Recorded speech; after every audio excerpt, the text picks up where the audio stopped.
A lot of people don't know that what Floyd do. A lot of people don't know what Floyd. Everything that Floyd said right there, the chrome hardband, the Maybach, the lawyer shit, that was all in my at me. He was going at me, and I knew for sure he was going at me. That's why I went at him. There's no reason for me to go at Floyd. Floyd don't never. He felt as though I'm at that point where as though I passed him, and I'm doing it at a young age. Gervonta Davis has sparked attention with a harsh reaction after reports claimed Floyd Mayweather was taken into custody in Dubai. And at the same time, it's clear that Tank has been standing behind Ryan Garcia following his win over Devin Haney. Even though that win is already being talked about as one for the history books, it hasn't come without controversy, as a shadow of doubt still hangs over it because of two separate drug tests. Rumors continue to circulate around the alleged positive results, leaving many unresolved questions about whether Garcia may have been involved in any deliberate wrongdoing. Not long ago, a fan posted online citing official New York State Athletic Commission regulations, stating that ostarine levels under 0.1 nanograms per milliliter are not considered abnormal, which could mean Garcia is not in violation. The fan went on to say this matches the claims made by Garcia and his legal team, who argue that the detected amount of ostarine was only a billionth of a gram, which is exactly what a nanogram represents. Despite this explanation, Haney has continued to speak out aggressively on social media about Garcia's performance, firmly accusing him of cheating and even sharing specific numbers related to the ostarine findings. Responding directly to the fan, Devin Haney tweeted that Garcia tested at 6 nanograms and then 35 on weigh-in day, claiming he was 60 times above the limit at the time of the weigh-in, and Haney also reshared a post from Victor Conti, the CEO of SNAC. Rumors are now swirling that fake news is being spread about NISAC's chart for allowable PED limits, claiming ostarine has a 1 nanogram per milliliter threshold, while Ryan Garcia reportedly tested at 6 nanograms per milliliter on April 19th, which would be 60 times over the limit. Historically, B-sample testing confirms results in 99% of cases, adding weight to the original findings. Haney's rebuttal offers a strong counterpoint, yet many fans remain skeptical about the accuracy and source of his claims. A Gervonta Davis fan account even suggested Haney may have spiked the tests, arguing that only someone involved in tampering would know these details. The fan questioned how he could have this information when it's not in any public records, implying the numbers might have been manipulated, and demanded answers. The scenario has become so surreal that even Tank himself hit the retweet button, signaling his continued attention to the topic. Throughout this saga, Davis has consistently supported Garcia from the moment news of the positive tests emerged. While it may seem unusual for Davis to side with a former rival, it could stem more from personal dislike for Haney than pure loyalty to Garcia. Meanwhile, undisputed middleweight champion Claressa Shields slammed Davis for criticizing her looks and comparing her to a French bulldog. This unexpected action from Tank surprised many, as he appeared to defend Garcia, a fighter he previously defeated, making the situation even more unpredictable. In April 2023, Davis also made a crude joke about Claressa Shields' appearance after she criticized Garcia for failing his doping test. On X, he wrote, "So Ryan beat Buddy fair and square. What does the French bulldog Lady Claressa have to say about it? And she blocked me. I should have blocked her ass for the way she looks. She scares me." Davis seemed oblivious to the fact that missing the mark when targeting a champion of Shields' caliber would only escalate the situation. Shields responded with fierce anger, implying that Davis's behavior reflected a broader disrespect toward women. Her sharp rebuttal added yet another layer to the heated drama in the boxing world. Shields did not hold back, confronting Davis directly with a mix of blunt honesty and biting humor. She flipped his insults on him, turning the focus on his own obsession with appearances and suggesting it revealed more about his character than hers. Her fearless reaction highlighted her confidence and strength, refusing to let Davis's jabs shake her resolve or undermine her stature in the sport. Since this woman beater want to keep talking shit, I'm finna clean you up real quick. Tank. I am so happy that you think I look like a French bulldog and you consider me ugly. Because you beat up bitches who you consider cute. I'm glad I'm ugly to you. Just go win some belts. Go win some belts. You steady up on here tweeting. Is you fucking lonely? Go and find you some friends. Furthermore, Shields openly questioned Davis's reasons for jumping into the debate over Ryan Garcia's test results, casting doubt on his credibility and highlighting the murky details surrounding Garcia's situation. She called out Davis for seeming overly invested in someone else's affairs, suggesting that he should concentrate on his own career instead of meddling in matters that weren't his business. Shields' response to Davis was bold and unapologetic, making it clear she would not let critics intimidate her. Her assertiveness and refusal to retreat reinforced her reputation as a powerful force in boxing, someone fully capable of standing her ground both inside and outside the ring. Actual question. I thought women was supposed to suck dick. Why is you on Ryan dick so hard? Oh, Ryan test just came back that he wasn't dirty. He ain't even tested the B sample yet. Why you so worried about Devin Haney business? What is wrong with you, boy? Ain't you supposed to be focused? However, Claressa Shields didn't stop at critiquing Davis's comments about her appearance. She went further, dissecting his career choices and questioning the path he had taken in boxing. She suggested that much of his success depended heavily on the careful matchmaking orchestrated by his mentor, Floyd Mayweather, implying that Davis was shielded from tougher challenges. By pointing to his avoidance of elite fighters like Shakur Stevenson and Devin Haney, Shields argued that Davis lacked the independence and boldness to seek out fights that would truly test his abilities. She painted a picture of a career meticulously managed to protect his undefeated record, highlighting how Mayweather's guidance allowed him to sidestep high-risk matchups. Shields' remarks were pointed, challenging Davis to step up and face the sport's best without relying on strategic selection. By contrasting Davis's cautious approach with the willingness of fighters like Stevenson and Haney to take on formidable opponents, Shields positioned Davis as a product of Mayweather's influence rather than a fearless competitor charting his own path. Floyd and right there holding your hand, I don't know where you would be at. Them niggas gotta hold your hand, pick your fights for you. That's why you're never gonna get inside the ring with Shakur. That's why you haven't fought Devin. That's why you fought a weight drain Ryan. Nigga, you was never my type, nigga. I ain't never looked at you like, oh, Gervonta look good. You midget ass nigga, if you don't go somewhere. You think I care about you thinking I'm pretty? I'm engaged. I have a man. You can't keep a woman because you beat all your bitches up. Her comments sparked a broader discussion about the value of facing challenges directly and achieving success through merit rather than carefully orchestrated matchmaking. Meanwhile, reports have emerged regarding Floyd Mayweather's alleged arrest in Dubai, even though a TMZ report claimed he was recently spotted at a Los Angeles Clippers game and reportedly gave $30,000 to a homeless man. According to the Electronic Urban Report, Mayweather is still in Dubai. At the same time, Gervonta Davis suggested that Mayweather was being held in the city over unpaid debts. In response to TMZ's report of Mayweather distributing money in Los Angeles, the boxing legend went on Instagram to clarify that he is indeed still in Dubai, even posting a video indicating he hasn't set foot on the West Coast. The footage and details are available on YouTube, providing context following Davis's claims that Mayweather was trapped in Dubai due to outstanding financial obligations. Floyd's longtime rival 50 Cent stepped in with a show of financial support on social media, writing, "Me and Champ are beefing, but he's my brother. I got some money if he needs it." At the same time, boxing promoter Rick Glazer stated that Mayweather cannot leave the country until he settles his debt. Glazer explained, "I just got off the phone with my guy in Dubai. He told me Floyd Mayweather is definitely being held by the government court system there as he owes a substantial amount of money. In Dubai, indebtedness is taken very seriously."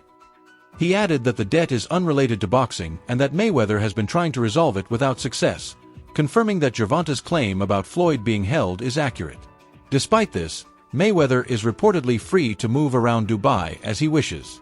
Speculation continues that his financial troubles are not connected to his boxing career, but instead stem from alleged misconduct involving a woman abroad. It is rumored that he reached a financial settlement to avoid legal consequences, but is struggling to make the payment.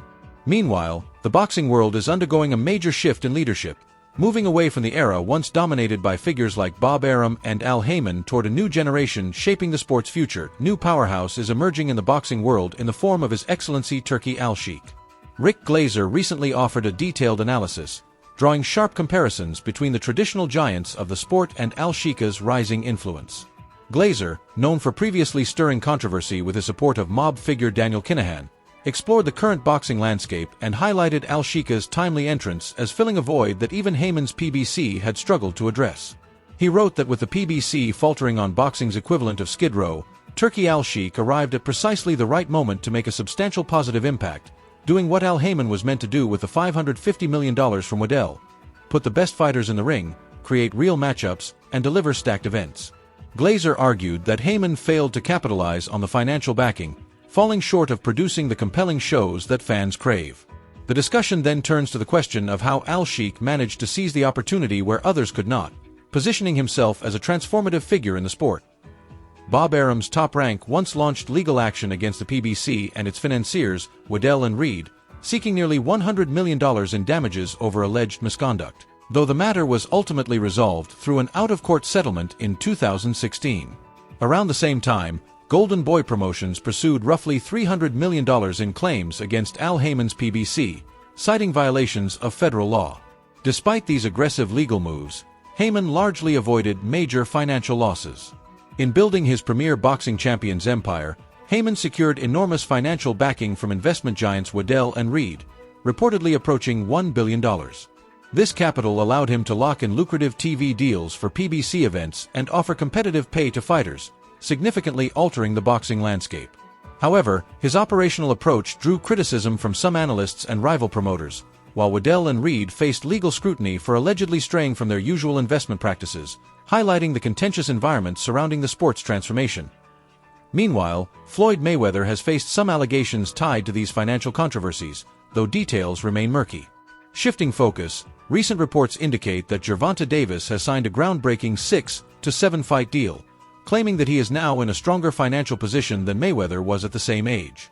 Davis stated, "I'm at the point where I passed him, and I'm doing it at a young age. When Floyd Mayweather was 29, he wasn't doing it like me, you'll see." Tank proudly emphasizes that his contract with PBC surpasses the financial appeal of Mayweather's famous 6-fight Showtime agreement from 2013. This exclusive deal is expected to propel Davis's career to new levels of wealth and recognition within boxing. While the exact figures haven't been disclosed, estimates suggest the deal could be worth around $250 million, compared to Mayweather's $200 million contract at age 29. Davis claims he has already eclipsed the legendary former champion, noting, "That 6 to 7 fight deal I was talking about, that's bigger than Mayweather's deal, and I'm just putting it out here." The contrast reflects how the financial landscape in boxing has evolved, particularly for fighters outside the sport's upper tier. Yet, Tank's legacy may not mirror Mayweather's, given his reluctance to face elite opponents like Vasily Lomachenko and Devin Haney. Mayweather retired in 2017 undefeated, leaving behind a record of Olympic-level boxing expertise that he passed on to fighters including Canelo Alvarez. Still, whispers suggest that Mayweather harbors some disappointment in his protege, as Davis seems to be carving his own path in the sport. Mayweather's reputation for flaunting his boxing skills and strength seems to have boosted his own ego, especially after Davis recently claimed in an interview that he could take him down. As expected, Mayweather didn't stay quiet for long, with speculation swirling that he might return from retirement to reassert his dominance as the top fighter in his division. Following a press conference promoting his next bout with Frank Martin, Davis boldly stated, "Me and Floyd, a beatdown." While a fight between Mayweather and Davis seems unlikely given their age difference and Floyd's retirement from professional boxing, the 5-division world champion remains active through exhibition bouts, keeping him in the public eye.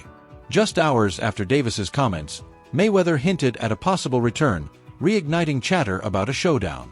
Meanwhile, Shane Mosley weighed in on the potential matchup, outlining the one scenario in which Davis might have a chance. Mosley initially predicted a comfortable victory for Mayweather at 135 pounds, pointing to Floyd's height and superior speed as key advantages.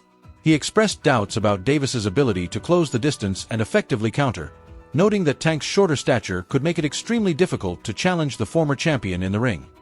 Floyd Mayweather, I think wins pretty easily at 135. He's a little taller, he's faster, he's a boxer, and I don't think Gervonta will be able to get close to him because he won't be the counterpunch Floyd because he's too short. Moreover, Mosley highlighted that Gervonta Davis carries the same devastating power that once defined his own prime, making him a dangerous opponent despite his smaller frame. He also noted that Davis's southpaw stance could create unique challenges for Mayweather, who has historically struggled against fighters leading with their right foot, suggesting that Tank's style might give him an edge in certain exchanges. At the same time, I rocked Floyd pretty good, so Gervonta seems like he has power he seems like he has the same type of power I possessed when I was younger. So he could crack there's another thing. Floyd didn't like to fight southpaws back then. He didn't like to fight southpaw. That's why Chopper Corley, Zab Judah, and all them, they kind of was able to touch him a little bit. So that is a possibility. because he didn't like to fight southpaws. But I still kind of think that Floyd would have got him, but there's a question mark there because Gervonta Davis does punch hard, and he could crack him. Mosley pointed out that Mayweather historically struggled against southpaw fighters, citing examples like DeMarcus Corley and Zab Judah, who managed to land punches against him. He argued that this pattern could potentially open a window for Davis to capitalize, suggesting that Tank's left-handed style might give him a rare advantage against the legendary champion. Because if you notice, the 2 times that he got kind of buzzed, Floyd did, was fighting 2 southpaws. In addition, Mosley addressed a question about which version of Mayweather, Pretty Boy or Money, would have fared better against Davis. Before adopting the Money nickname, Floyd was known as Pretty Boy, a moniker that reflected a different phase in his career and fighting approach. In his younger years as Pretty Boy, Mayweather displayed fierce aggression, engaging in relentless toe-to-toe battles. As he aged, natural physical decline led him to emphasize defense, shaping the Money era, where his intelligence and strategic approach became paramount. According to Mosley, however, Mayweather in either form could overcome Davis. He stated confidently that Money Mayweather would have beaten him, and emphasized that both Pretty Boy and Money possessed the skill and mindset to secure victory. Mosley highlighted Pretty Boy's aggressive style while asserting that both versions of Mayweather could triumph over Gervonta, underscoring the enduring dominance of the boxing legend. Well, that's why I said Money Mayweather would have beat him. Pretty Boy, I think both Mayweathers beat him, but I think that he had a better chance with Pretty Boy because Pretty Boy was more aggressive. And Money Mayweather was aggressive, so he needs somebody to be aggressive with him to fight him, so he can create the knockout, I think. So you pretty much got both versions of Mayweather winning. Yeah, I mean, both versions of his style winning. Yeah, the style. In the world of boxing, disputes are ultimately settled in the ring, and it's no surprise that retired champion Shane Mosley has suggested a potential showdown between Gervonta Davis and Floyd Mayweather, similar to the upcoming spectacle between Mike Tyson and Jake Paul. The growing tension between Mayweather and Davis, once mentor and protege, has evolved into a public rivalry begging for resolution. When asked about the potential outcome of a fight between Tank and Money today, Mosley admitted he couldn't give a definitive answer.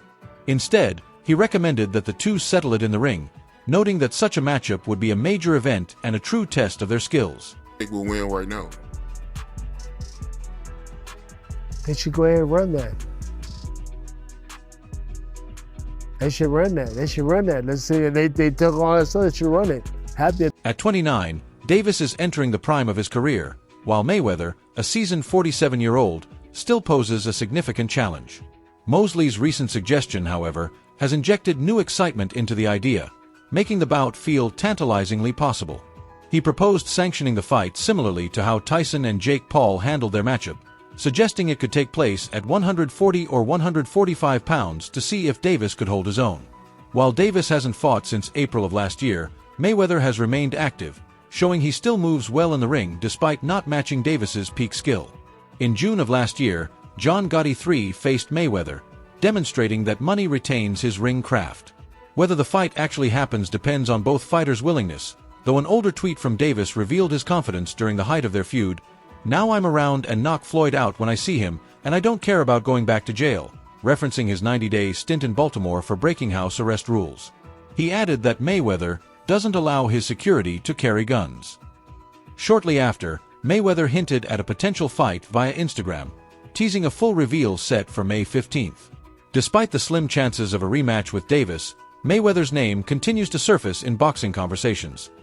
Talks about Floyd Mayweather's next opponents have intensified, especially after his planned rematch with John Gotti III fell through. While a fight between Floyd and Gervonta Davis might seem unlikely, such a matchup could easily steal the spotlight from the highly anticipated Mike Tyson vs. Jake Paul event. Imagine if, by some twist of fate, both fights occurred on the same night. The viewership numbers would be astronomical. That said, reports indicate Floyd isn't planning to face Davis at the moment. His list of potential challengers still includes names like Logan Paul and John Gotti III, with the latter confrontation nearly escalating into a chaotic clash. Meanwhile, Floyd has been exploring new prospects overseas, eyeing a prominent actor from Great Britain for his next bout. In a recent scoop during boxing promoter Eddie Hearn's interview, the focus turned to Bugsy Malone, known offstage as Aaron Daniel Davis, as speculation grew about a potential face-off with Mayweather. Malone revealed that it was Floyd Mayweather Sr. who noticed him in a workout clip, sparking the idea of a matchup with his son. The hip-hop artist discussed the situation on Eddie Hearn's Fuel for Fire podcast, sharing unexpected developments and insights. Malone explained, "I've turned down a few boxing matches because a lot of what's going on now is like the YouTube boxing scene. I'm not really interested in stepping into it. So I was like, okay, who's your client?" And he's like, initially skeptical, Floyd Mayweather, Malone dismissed the rumors of the legendary boxer's interest, thinking they were just the result of a fan pitching a promotional opportunity through a private jet company. However, it soon became clear that Mayweather had indeed made an offer through this intermediary. Seizing the moment, Malone used his lyrical skills to create a diss track, publicly challenging Mayweather to step into the ring.